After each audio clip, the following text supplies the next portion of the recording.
Olá, amigos, novamente. Segunda vez que eu gravo o Farol hoje. Eu sou o Thiago Bizzi. Esse é o Farol para o dia 19 de maio de 2016, quinta-feira. Sem mais delongas, vamos aos preços. A gente tem na tela então o gráfico do índice Bovespa. A gente pode ver que a gente teve um movimento de queda 0,85%. Na direção esperada, né? A expectativa era de continuidade para o movimento de queda. A gente esperava o teste da mínima aqui do dia 9, que é um ponto importante, e nós tivemos o teste dessa mínima, mas o mercado não chegou a romper. A gente aprofundou um pouco mais a movimentação abaixo aqui dos 51 mil pontos, já fica mais claro, cada vez mais, né, um cenário de viés mais baixista, mas nós não tivemos ainda a definição de uma tendência de baixa por topos e fundos. Tá, a gente não teve o fechamento abaixo desta mínima aqui. O mercado, então, ainda não confirma um cenário completamente baixista. Houve uma boa recuperação mais para a parte final do pregão, deixando uma sombra inferior. E se a gente for olhar o gráfico do futuro, tá, do diário, a gente percebe que o candle que fica hoje, que surge hoje, é um candle até de uma conotação altista.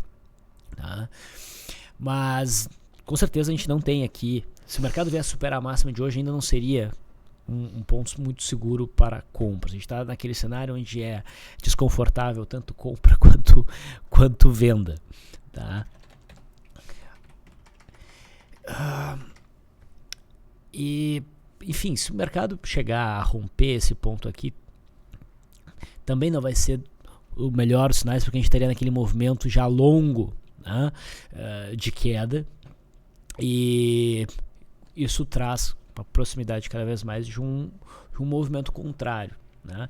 E talvez, se a gente tiver um movimento contrário de alta aqui, isso possa permitir, né, um cenário um pouco melhor para operações. Se a gente tiver um movimento de alta, poderia ser o pullback desta LTA rompida, talvez junto com o teste da média móvel de 20 períodos, que vem se aproximando por cima e descendo. Talvez aqui a gente pudesse achar uma brecha mais... uma brecha melhor para um posicionamento de swing trade, a considerar aqui o gráfico do índice Bovespa. Okay.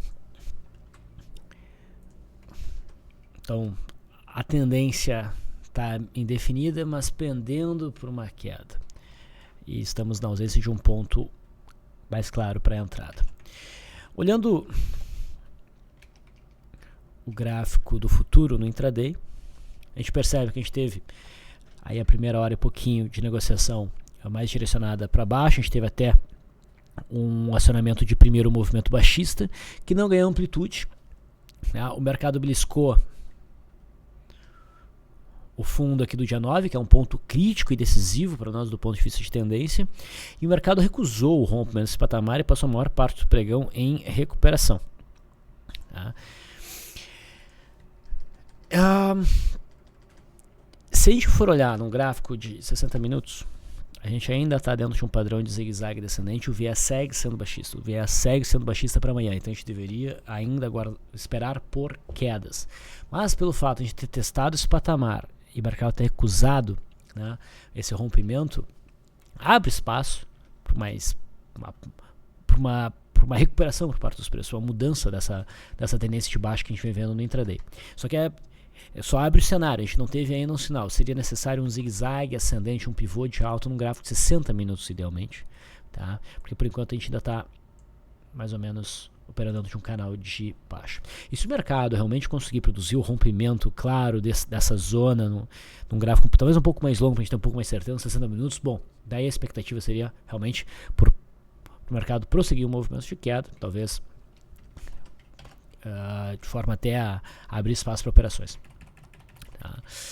Mas no momento a gente tem que ficar aberto, bem aberto, até para a possibilidade do mercado começar a apresentar uma alta a partir aí da sexta-feira. Mas está tudo muito cedo para chegar a conclusões. Olhando o mercado americano, o índice Dow Jones caiu um pouquinho mais e também se recuperou, deixando uma sombra inferior. Está aqui ainda na zona dessa linha de suporte. um cenário que não fica ainda muito claro nem para baixo nem para cima. A gente precisaria de um rompimento mais claro desse patamar de suporte, ou para um cenário mais altista, idealmente do rompimento dessa LTB. Então o mercado americano segue no suporte. O S&P 500 futuro não só toca mais claramente suporte hoje, como forma um candle, né, mais altista, mas ainda um cenário desconfortável. A gente precisa aqui também um rompimento mais claro desse suporte, acionando aí um ombro cabeça a ombro, né, ou o rompimento dessa LTB. O dólar aqui apresentou um movimento mais complicado. A gente viu ontem que o dólar surpreendeu com uma abertura bem altista, formando aí um monster gap, gerou um pregão bem direcional de alta, fechou na máxima, enfim. Deu uma sinalização, inclusive, de pivô de alta. Um pivô curtinho, mas que foi capaz de romper essa LTB, que é importante, porque é a LTB de um padrão de cunha altista, né?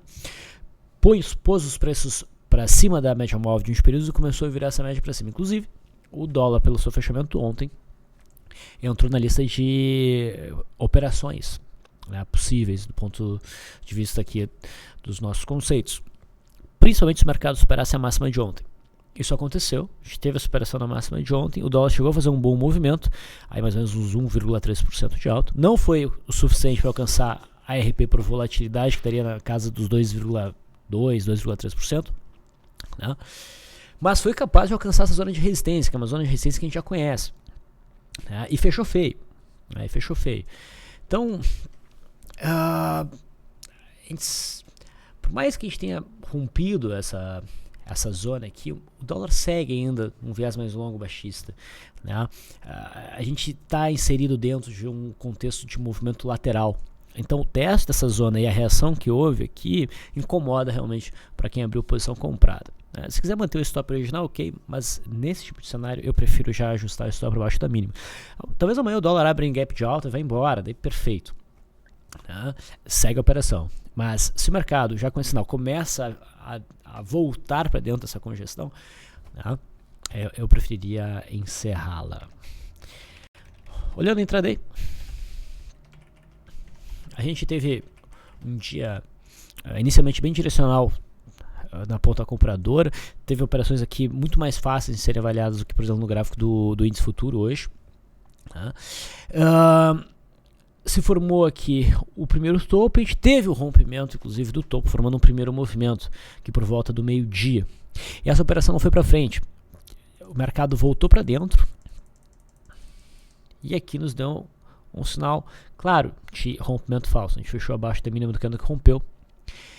E depois disso, o mercado faz isso. A partir desse momento, o primeiro zigue-zague da direção desse primeiro movimento de queda que representa um rompimento falso é o ponto que a gente poderia começar a pensar realmente em operações na ponta vendedora, principalmente aqui, na média agora vira para baixo, pivôzinho de baixo, no gráfico de 5 minutos estava muito mais claro, e deu para buscar uma operação legal aí para alcançar a linha d'água, e o mercado até rompeu a linha d'água no finalzinho do pregão. Então foi um movimento bem direcional, tanto para alta quanto para baixo, gerando pregão bacaninha aí para operações intradiárias.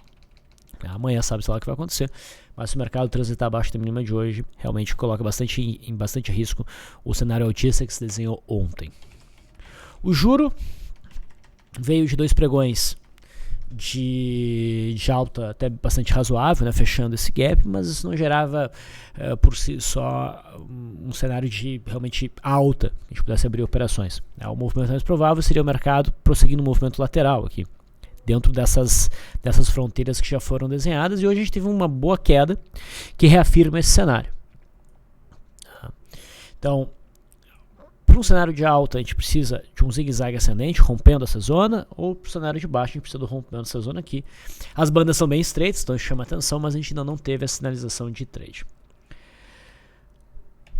Partindo para as ações, a Vale teve um dia de queda, a queda chegou a ser bem mais intensa, né? A gente teve uma queda de uns 5%, ela se recuperou, fechou com um candle que parece um martelinho, mas não é um sinal significativo para compras.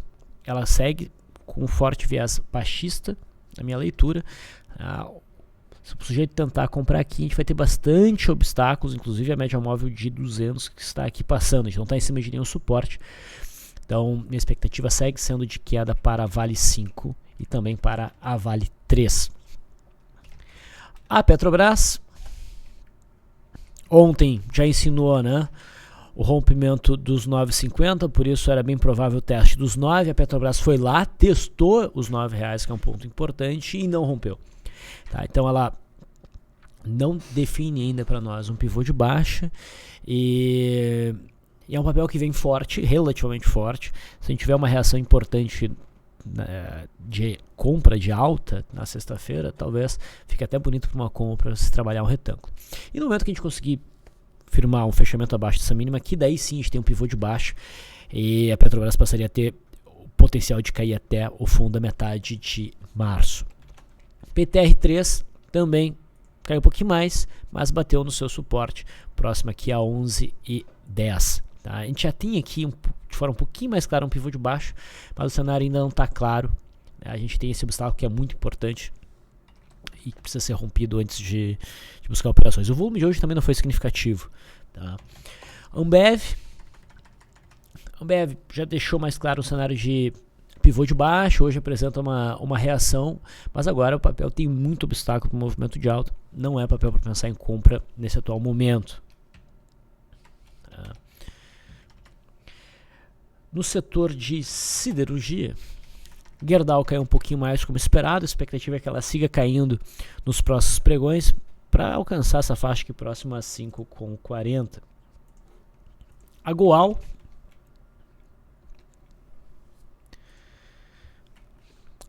também caiu um pouquinho mais, vai perdendo esse suporte dos 2,20 e eu vejo bastante potencial para esse papel acelerar para baixo. Tá? O suporte mesmo, o papel fica ali por volta de 1,50. CSNA também segue seu movimento de queda, vai se aproximando do suporte em 7, mas o ponto mais forte do suporte fica entre os R$6 e a média móvel de 200 que passa em 5,70. Tá? Então a expectativa é de continuidade do movimento de queda. E a Uzi Minas hoje consegue fechar então abaixo dos 2,2, com isso a gente pode dizer que aqui a gente tem um pivô de baixo. O candle não fechou mais próximo da mínima, mas teve um volume alto. Né? É um candle de corpo baixista mesmo, a gente não está longe da média móvel de 21 períodos. E aqui a gente poderia pensar, enfim, numa operação de venda, tá? Pelo rompimento de um pivô. Aqui fica mais claro. Petrobras não ficou claro, o índice ainda não ficou claro, aqui sim ficou claro. Tá? E se houver alguma recuperação, agora a zona aqui dos 2,12 principalmente, que era o ponto crítico de suporte, deve servir como uma importante resistência. Tá? Então a gente tem um alvo lá por volta de 1,45, com ponto intermediário aqui por volta de 1,70 e poucos, mas não deve ser um ponto muito importante. O ponto é aqui. No setor bancário, Bradesco está em cima do suporte dos 24,50, mas não mostra nenhuma reação, não há nada a ser feito. Itaú ainda não bateu no seu suporte, o suporte fica lá nos 29,50. E Banco do Brasil, que desses três principais papéis do setor bancário foi o que sinalizou uma venda recentemente, né, que a gente comentou na perda mínima aqui do dia 16, caiu mais um pouquinho, a expectativa é que siga em queda para alcançar a faixa entre 17,20 e 16,80, essa zona aqui. Outros papéis que podemos comentar hoje, Arezzo fez um rompimento no dia 10, não foi longe, né? Desde então vem desenhando um processo de pullback, que agora chega num ponto interessante e que realmente deve começar a reverter se isso aí for realmente um pullback. Né? A gente voltou para o ponto rompido, que é suporte em torno dos 26, espera aí a sinalização de alta, tem que vir de algum candle. Esse candle de hoje é um candle de dúvida, não deve ser considerado como um ponto de entrada. O ideal é esperar um candle mais bonito, um candle que mostre força compradora, daí a gente pode cogitar compras ou uma segunda posição. BVMF testou, continua testando na verdade a faixa aqui dos 16,30 que é suporte, faz um candlezinho de indecisão, supera a máxima, pode até ser um ponto para entrada, porque o papel que está bem forte, mas não é um sinal forte do ponto de vista swing trade, eu ficaria de fora. O que eu faria é ficar bem atento ao intraday, se a gente achar uma brecha para entrar intraday e a coisa fluir, dá para ficar comprado, porque daí o papel vem provavelmente buscar de novo a faixa dos 18,20. CPF3 também testa uma zona de suporte, também não dá um sinal forte, é um candle de dúvida com baixo volume, então está no suporte, mas não chama muita atenção. A Copel já está um pouco melhor, ela ofereceu o rompimento de um suporte aqui no dia 16 e a gente teve uma queda até essa zona de referência que é importante por volta dos 24,30 e o candle de hoje é mais interessante. Ele já é um candle de maior amplitude, é um martelo clássico, né, fecha próximo da máxima, quase na máxima, e tem um volume que não é baixo, também não é alto, ali na média, é aceitável. Então, um papel que merece atenção aí para o próximo pregão. Eu vejo bom potencial na Copel. Cosan nós vimos dar um sinal de venda ontem. A gente teve uma estrela cadente clássica. Se a gente ajustar o gráfico, ela vai fazer um pouco mais de sentido, porque ela fica um pouco mais distante da média móvel de 21 períodos, mas não tinha distância suficiente para a gente realmente querer abrir posição de swing trade short. Era mais uma indicação importante para encerrar uma operação comprada, não para abrir uma operação vendida. A expectativa é que siga em queda para testar o patamar rompido. Elet 6 segue num ponto interessante. Hoje faz um candle de indecisão de novo. Fica menos interessante do que ontem pelo fato de ter caído o volume, mas é um papel que merece atenção. Principalmente se apresentar sinais altistas nessa região, tá? Não acho que seja uma operação, um sinal forte para compras, por exemplo, a superação da máxima. Eu preferia ver um candle fechando próximo da máxima, com entrada de volume e trabalhar a partir daí. Mas é um papel que merece ser monitorado. A Elet 3 está mais complicada, tá? Não está muito legal. Pecar não bateu ainda no suporte 40, hoje faz um candle bem pequenininho. Alguns vão chamar isso até de um bebê abandonado. Tá? Pode até apresentar uma recuperação, mas também não chama muita atenção. Eu considero um trade perigoso, mas vale a pena monitorar de perto, talvez até para um day trade. Qual 3 vem mostrando bastante força e hoje consegue romper não só o topo de maio, como o topo de abril. A gente pode considerar isso aqui um maço bandeira, a gente pode considerar isso um pivô de alta. O papel que tem potencial agora para buscar a faixa dos 18, teve um bom volume. Eu acompanharia no intraday com certeza. RADL3 gerou stop para a operação comprada no dia 12, um stop loss. Tá? E ela faz isso abrindo um gap, fechando na mínima e com bom acréscimo de volume. Tá? Vira a média móvel de 20 períodos, se enquadra aqui num cenário de gap de fuga. Tá? E no semanal, se a gente tiver a continuidade desse movimento de queda, a gente vai ver um Twin Towers no semanal, que pode levar o papel a uma correção mais importante nas próximas semanas. Tá? Então, é uma boa alternativa para uma venda. Rumo 3, muita gente está pedindo sobre Rumo. A Rumo até forma um candle de cotação altista, mas já perdeu o ponto mais forte de suporte, que era os R$4. O volume é muito baixo, a gente não tem distância para a média móvel de 20 períodos. É um papel perigoso. Eu fico mais interessado até na frustração desse sinal, indicando uma venda, né, uma queda até o suporte 2,70 do que na compra agora. Então, cuidado com a Rumo. A V24 começa a perder esse suporte. A gente pode dizer até que a gente tem um triângulo baixista aqui com suporte em 41,50.